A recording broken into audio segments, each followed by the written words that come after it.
Well, hello, Team Ziegler. We are excited to have special guest speaker Charlie Engle, the running man, with us today. And I want to thank Charlie for investing time with us today at Ziegler. We really appreciate you and love hearing your story and your journey. Team Ziegler, thanks for sending me so many questions. We have a lot of great questions that we're going to get an opportunity to ask Charlie about today. So Charlie, first off, can you just give us a summary of you and who you are, what makes you tick?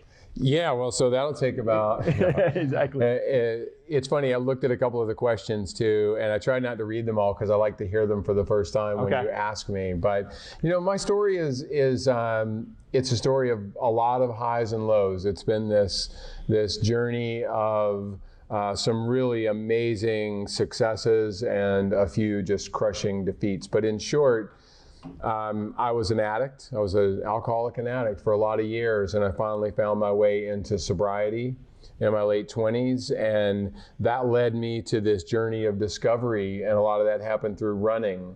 And the sort of the ultimate story in that part of my life is this almost 5,000-mile run across the Sahara Desert, and all the amazing things that came from that, including a friendship with Matt Damon and starting the world's largest clean water nonprofit. Just when things were amazing, I end up, a crazy occurrence happens, and I end up in federal prison, which is a story in and of itself, which of course I really describe in detail in the book. But unexpected, but it was an opportunity for growth. And ever since then, my journey has continued to be seeking new opportunities to find a way to not only learn more about myself, but this amazing planet where we all live. Yeah, and Charlie, I got to tell you, I just finished reading your book, Running Man, and highly recommend this. I know a lot of our teams across our company have read it as well. And if you haven't picked it up, check it out. It's an amazing book. Well, I'm happy, actually, I didn't tell you this beforehand, but if people get in touch with me directly or through you, and I'll be happy to sign and send books out to people, directly. We appreciate that. Yeah, thanks, no Charlie. problem. You have an amazing outlook on life, man. Just your mindset. Could you share with us how do you reinforce the good things in your life? Man, I did read that question, and I tried not to think too hard about it because it's complicated. It's complicated for all of us. And when I tell stories and when I speak in front of a group, as I've done here, I worry sometimes that it makes it sound like when something bad happens or something difficult that I immediately flip a switch and I find a way to power through. It's not the way it works. There are plenty of times where it might take me a day or a week or whatever period of time to sort of wrap my mind around whatever's happened.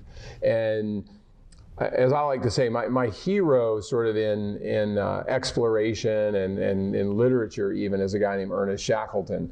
And Shackleton was famous, an explorer in the early 1900s who famously got himself and 25 of his men icebound in a ship trying to get to Antarctica, and for almost 2 years he had to try to keep these people alive with no food or water, all these things, and it was very difficult. But the quote that I love is, "Optimism is true moral courage." Mm-hmm.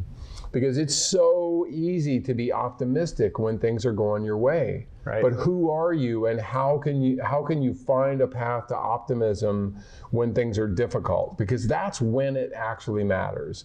And so I think that I remind myself always with perspective that there's always somebody else out there who's struggling more than me, and the best way for me to get through my own stuff is to help them get through theirs.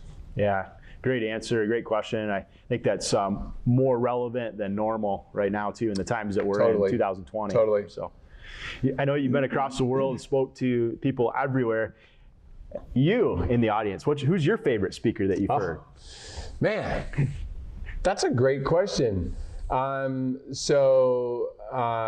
I have to think about that for a sec. I will honestly say to you that I saw a guy, Michael Benjamin was his name, and he's the one who pops into my head. So he was incarcerated for about 30 years for a crime that he didn't commit. Wow. And the courts, even 10 years into his case, the courts actually ruled that he didn't do it, but through the weird mechanisms of the law, he just kept not getting released because of a process. Anyway, the point was, I listened to his story and wondered, how could he possibly still be alive? Like, how could you not almost either take your own life or just throw in the towel and say, I don't care about this anymore, when everything points towards, your innocence and you're stuck in this place. And so I think that the people I'm most inspired by are the ones who fight through hardship that just seems unfathomable.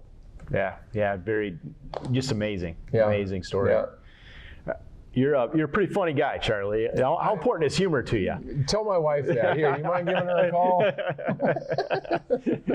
Give us an example of maybe how humor has helped you get through some tough situations. Yeah, I know that's important to you. It is. And I think that it's so. Some of the things that have happened to me. Oh, I have a great example. So we. And I think that this shows the kind of friends that I have. So I referenced going to prison. So this crazy thing happened to me that was very unfair. Like, it shouldn't have happened, and it wasn't my fault. But I decided, like, the 2 days before, I had to literally have my children drive me to the prison in Beckley, West Virginia to drop me off. I had a party. So we had a party, we had a big celebration, and I had about 100 people that showed up at this party. And I had guys, and I'm sorry, this is a little politically incorrect, but I had guys bring me soap on a rope. They brought me lingerie. They brought me and I what that told me is that I had done a good job because in a way, it became my job to console them about what was happening to me because they didn't know what to say to me.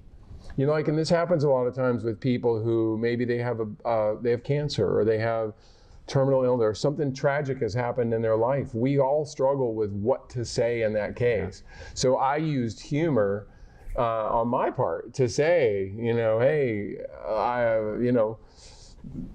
there is one thing that happened. So in prison, sorry, it's a longer story than I meant to tell, but in prison, stamps were the monetary system, basically. So you had stamps, literally books of stamps. There's a longer story there, or like packs of tuna. So it was complicated. It's not there's no credit in prison. Like if you're going to get something from someone else, you need to pay for it.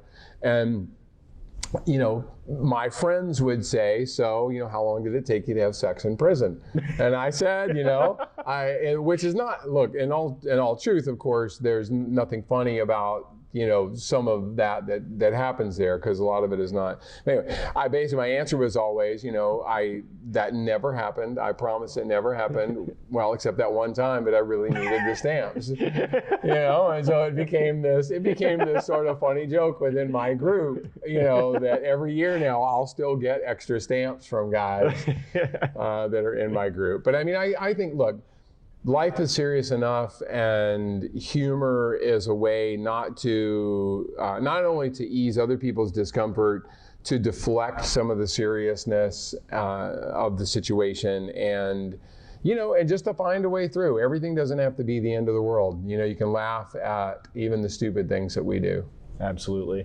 And speaking of humor, anything funny happened during the Sahara run?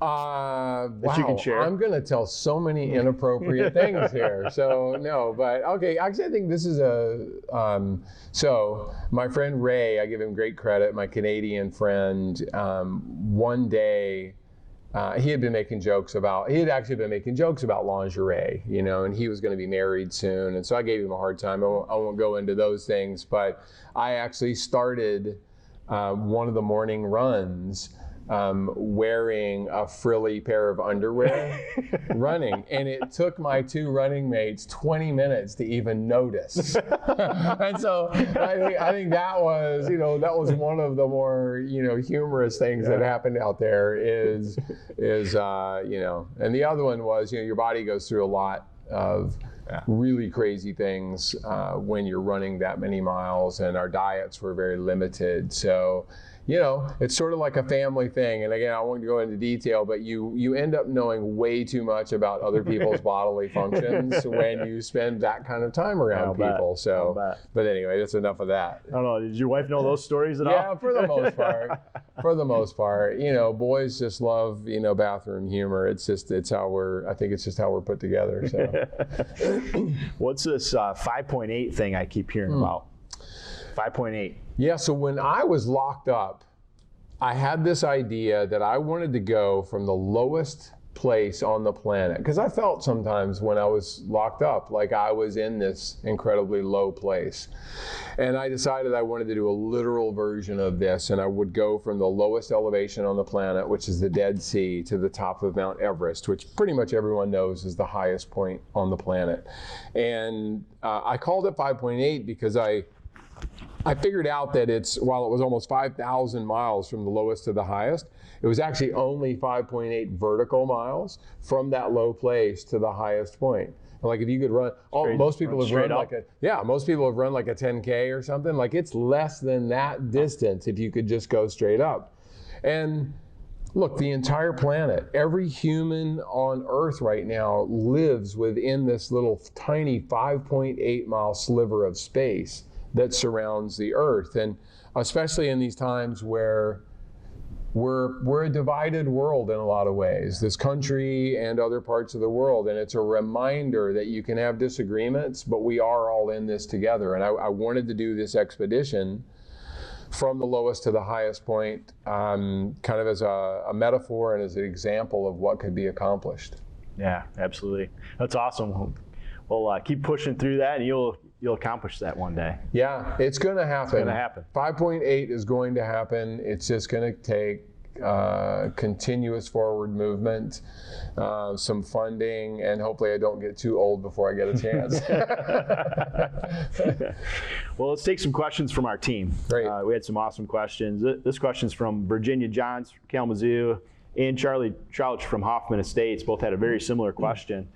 After going through some of the most difficult times in your life, Charlie, what drove you to really power through it, to be better and achieve more and really stay motivated?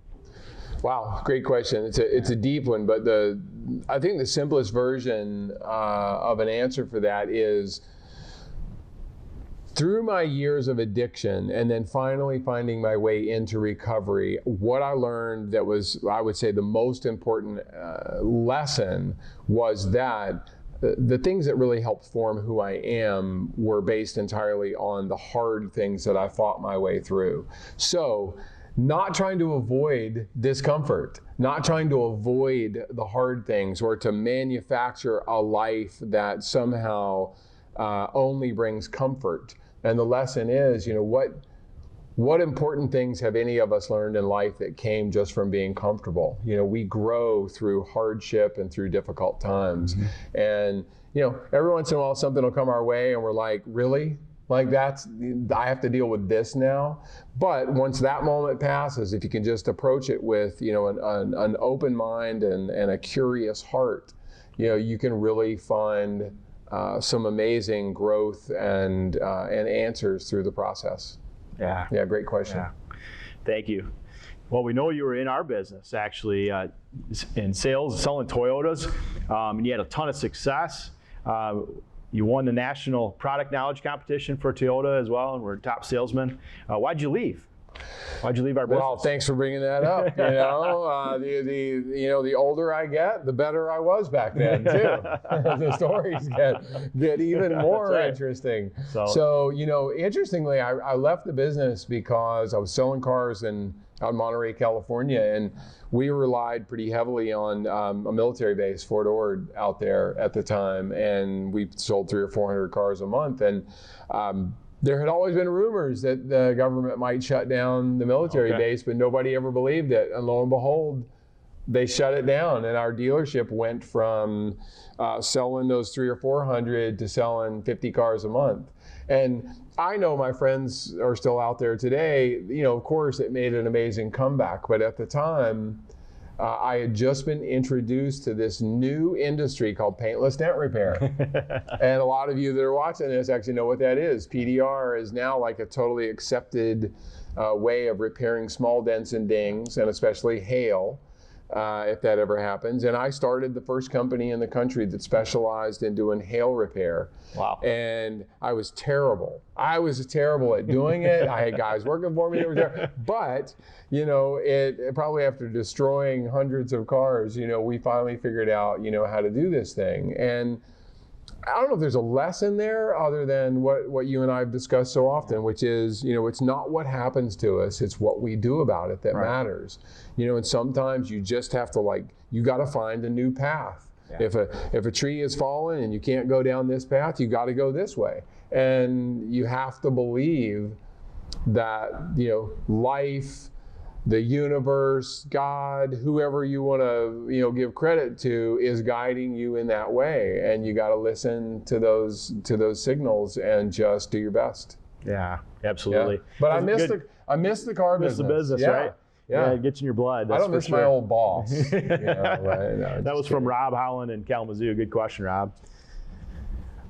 This is from Cabby in Elkhart, a very detailed question. On page 127 in your book, you said that your body doesn't break down, that you have to reconfigure your relationship with pain. Yeah. How do you do that? And how could someone like myself reconfigure my relationship with pain to reach maybe goals I've never reached before physically? It's a great question. That story in the book actually is actually a quote from between Matt Damon and I. Okay. So the first time I ever met Matt Damon, who produced and narrated my film, was in New York City, and we went for a 10-mile run. That's how I met him. I'd never spoken to him before then, and so we met doing this run, and we finished, and he was pretty tapped out, you know, at the end. And we were talking the whole time, and like he said to me, I don't see how you can run farther than that. And it's not possible for me. That was his attitude about himself, that it wasn't possible. Yeah. And, you know, and I did. I had never thought about it before, but I just told him that he needed to reconfigure his relationship with pain. And I do think that the question here, I think, is about physical, but it does relate also to emotional, to jobs, to relationships, to whatever. Is we do tend to approach problems, and especially ones that we've faced before. So if you're a runner, you know what that feels like when you hit that 10-mile mark and you anticipate, because that's the farthest you've ever gone, that's the farthest you will ever be able to go. Right. That's the anticipation and the expectation. I always make the joke that you know, if marathons were 28 miles instead of 26.2, guess what? People would collapse across the line at 28 miles.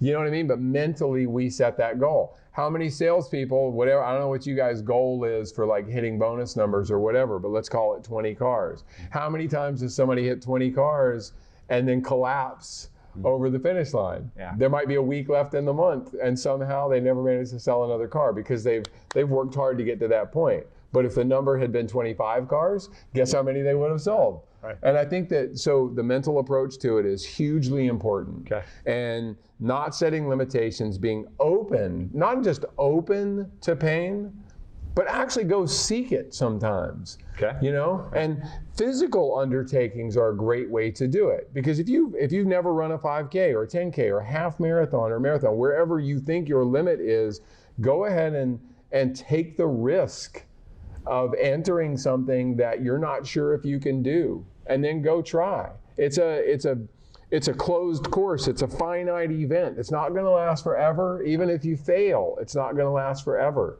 Yeah. And it's important, I think, to not live a life that you always know what the outcome is going to be. Sometimes you got to step up to the start line and not know whether you can do something, and then give it a try.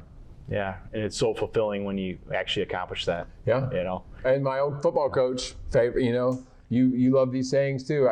Oh my God, I'm going to screw it up. I think you know, pain is temporary, glory is forever. I mean, that was his thing. Is like, you'll tell these stories for the rest of your life. Absolutely. You know, but if you avoid the hardship because you're afraid of it, or you don't want to look foolish, that's the wrong reason not to do something. Yeah. We all look foolish from time to time. Actually, I think if you don't, you're not trying hard Not enough. truly living. No, you're not trying hard enough. You know, you should fail at something once in a while and laugh. That goes back to the humor. The humor. And laugh at yourself. Let other people laugh at you and don't get, your feelings hurt, because we all struggle now more than ever. Struggle is a daily part of our life more than any other time. And it's a shared struggle because we have some things in common. And I think that avoiding struggle, not facing it, not talking about it with other people is just a real mistake. It's the one thing we can all relate to. Yeah, absolutely. That common bond. Yeah. This is a question from Rebecca Coleman in Kalamazoo. Charlie, have you run the Camino de Santiago in Northwest Spain? No. And it's a great question. I see she follows up, if so, what route? I'm wondering if that means she's done it. And by the way, Rebecca was my mother's name, so I'll remember this question. So thank you, Rebecca, for that question. Yeah. I don't know if you've done it or not. I've done one called the Camino da Fé, which is the path of faith in Brazil, which is a similar thing. But I learned about the Camino de Santiago from a Martin Sheen movie. Okay. And I think I remember The Long Walk, I think, might be the name of it. Rebecca might have to let me know. But it was a good movie, but it was this, there was a tragedy, and this character decided to go on, on a journey, on a path of exploration. And that's what these kind of, I think, undertakings are about, is occasionally getting off the grid and taking on a challenge that is different.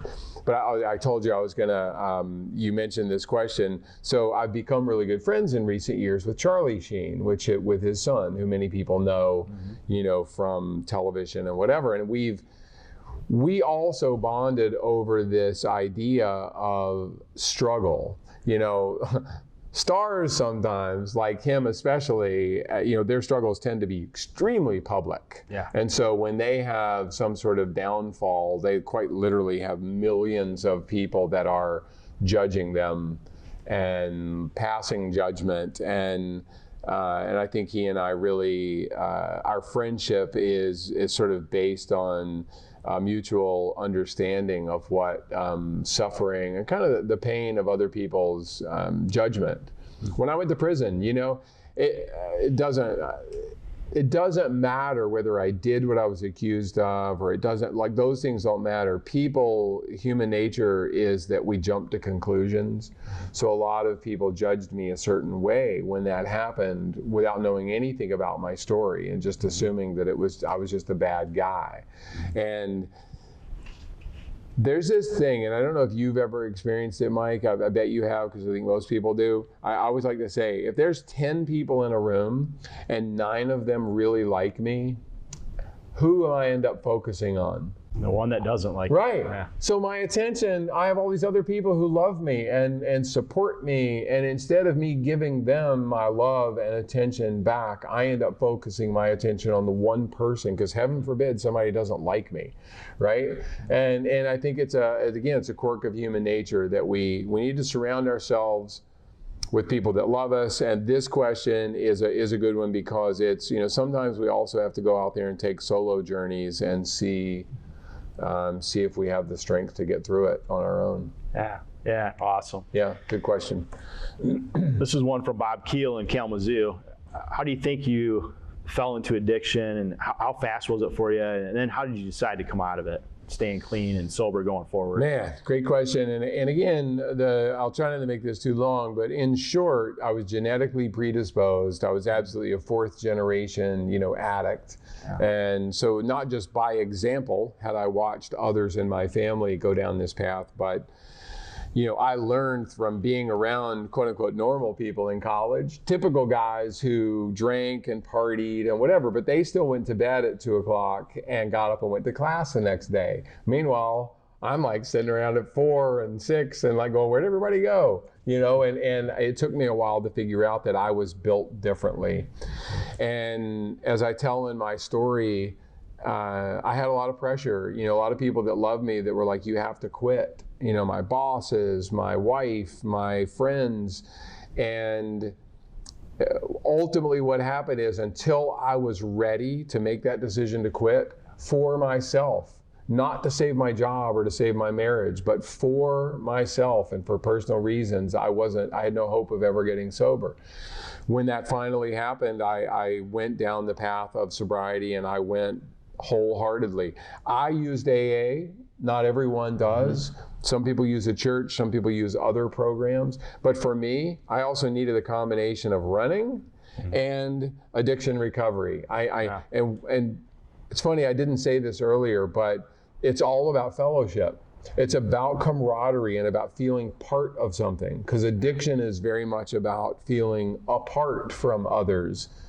And sobriety is about finding a way to allow the fellowship and camaraderie of, your fellow man to support you in finding a path to a better life. I was going to die. So in short, I needed to make a decision between living and dying, and I chose running.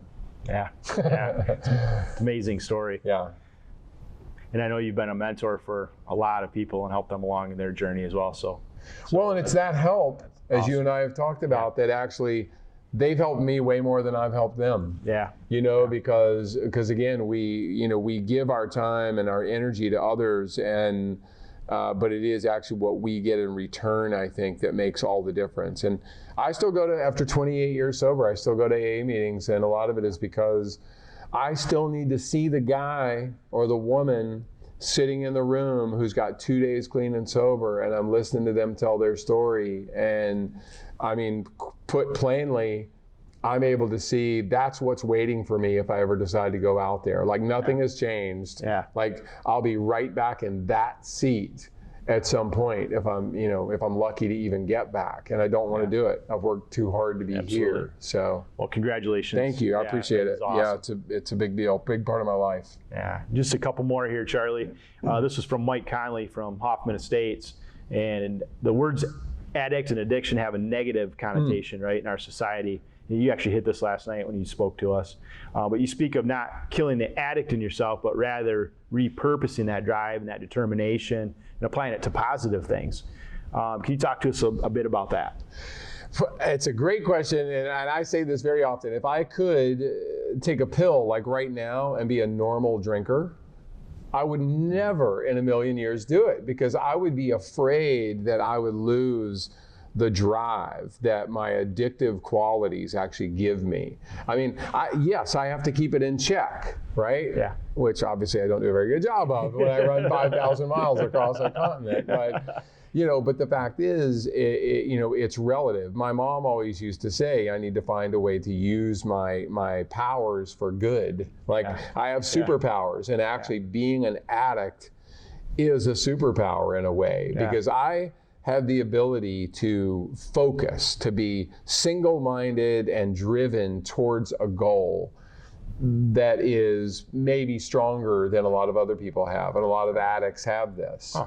A lot of addicts, there's a lot of ultra distance runners. As I always like to say, jokingly, I like the humor again, like, something is clearly wrong with you already if you want to run 100 miles. Like, something's not right. And so clearly you're searching for some answer. And so addiction can be used in a really positive way to help a person achieve goals. And I think that the negative connotations are, of course, easy to see if someone is actively drinking or drugging or gambling or sex or whatever that addiction might be. We tend to just see the destructive behavior. Yeah. And if that person can take all of that energy and, instead of getting rid of it, but point it towards something meaningful, it'll change their life. Yeah, absolutely. And the people's lives around them. Yeah. Because it's not just the person that suffers, it's all those people who have to watch them suffer and be affected by it. Absolutely. So, yeah. Well said. Yep. Just two more here, Charlie. This is from Cheryl in Orland Park. I've read that certain shoes have helped in rewriting the record books for runners. How important is technology to you in competition, competing at your level? And do you try to find like the latest and greatest things out there, resources to help you train and compete and be better than you've ever been before? I'm going to guess that Cheryl, is it Cheryl? Cheryl. Cheryl, yeah. Probably also there's at least a veiled, in my mind, allusion to a book called Born to Run, which is a famous running book that sort of advocates for barefoot running. Okay. And the idea being that we are all born barefooted, and a lot of every culture runs, and a lot of cultures are, they run barefooted because they don't have shoes, right? It's not, it's just it's part of their culture because they can't go down to the store and buy a pair of Nikes or something. So that book influenced a lot of people to start running barefoot. And we all kind of have seen this barefoot running craze that came around 10 or 15 years ago. And my orthopedist actually says that, that book paid for his beach house because there's a lot of people who shouldn't be running barefooted, and it's something that if you do growing up or for your whole life, your body understands the biomechanics of that. So to flash forward, I wear Hoka. I wear a brand called Hoka, which is a very well-known running brand. There's another one that a lot of ultra runners use called Altra, A-L-T-R-A. And Ultra, they both are kind of the same idea as barefoot running, but with a different technology. Hoka is built on a really thick cushioned platform. So there's a lot of cushioning and I love it. My old knees, have been through a lot. And so I love the cushioning, but the footbed itself is very flat. So you've been an athlete your whole life. So, the Nikes, the Asics, those shoes are built on what we call basically, they're built on a really narrow last, but the shoe is built in a way where there is a drop from the heel to the toe. Okay. So let's call it a 20 millimeter drop, which is pretty good. So the idea being you're running downhill, right? Science has proven that there's a lot of biomechanical problems when you tilt somebody forward, and I'm very round shouldered, and my whole family is built like this. Yeah. And if I wear that kind of shoe, I look like I'm about to fall over half the time. Hoka is built on a flat footbed, and so is Ultra, just with much less cushioning. So I like the fact that my foot kind of does what it does naturally in a Hoka, but with a lot of support, for my body. Yeah. That was probably an overly technical response. But that's great. Here's the one tip I'll give anybody that wants to start running though. Go to your running store. COVID or no COVID, you can get an appointment at the store. Yeah. Find a specialty running store. Don't go to one of the big box stores or whatever and buy a cheap pair of shoes. Go to a specialty store and get on their treadmill. And don't worry about bothering the sales associate.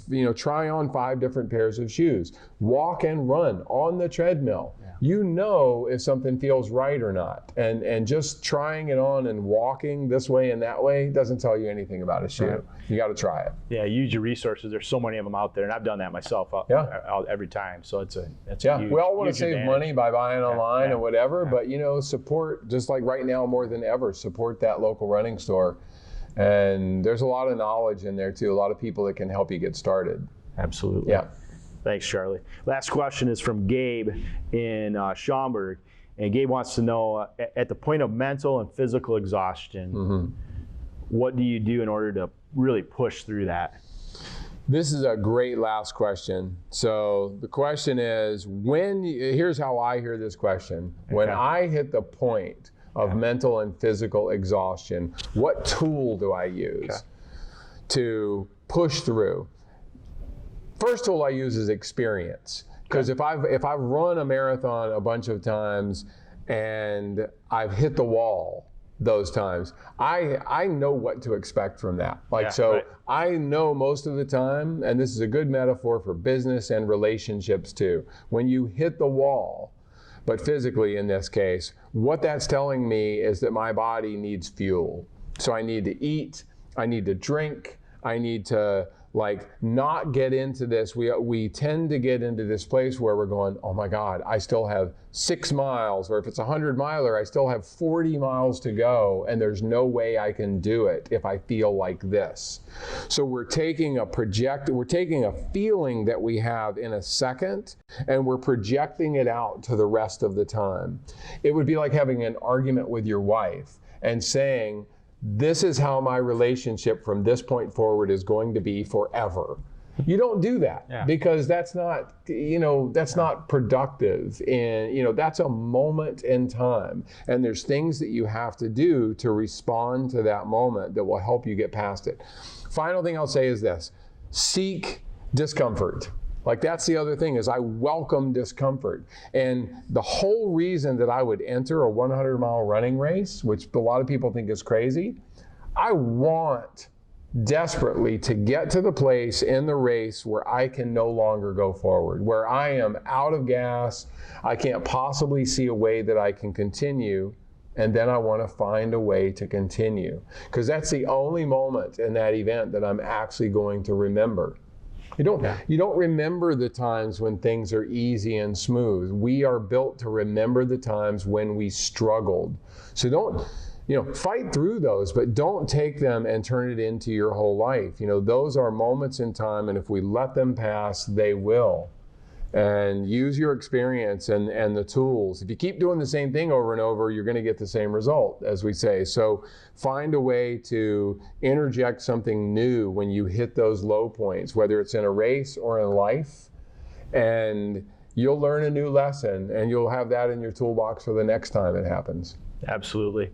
Well, this has been absolutely awesome. We really enjoyed spending time with you today, Charlie. And thanks for investing with us at Ziegler. And congratulations. Thank you. You have so much to be proud of, and congratulations on everything that you've done, that you've accomplished, and also all you're giving back to others as well. Thank you. Well, I want to say the same to you. So, you guys have an amazing organization. I can tell it's like a big family. I've done this a long time, and I can feel it. And I would think that people feel very lucky to be part of this group. We have a lot to be proud of. So check out, if you haven't checked it out, check out Running Man, Charlie Engle. Also, check out Running the Sahara, great movie and documentary. So, two of my favorites. Thanks again, Charlie. All right, brother. Enjoy. Thank you. Take care.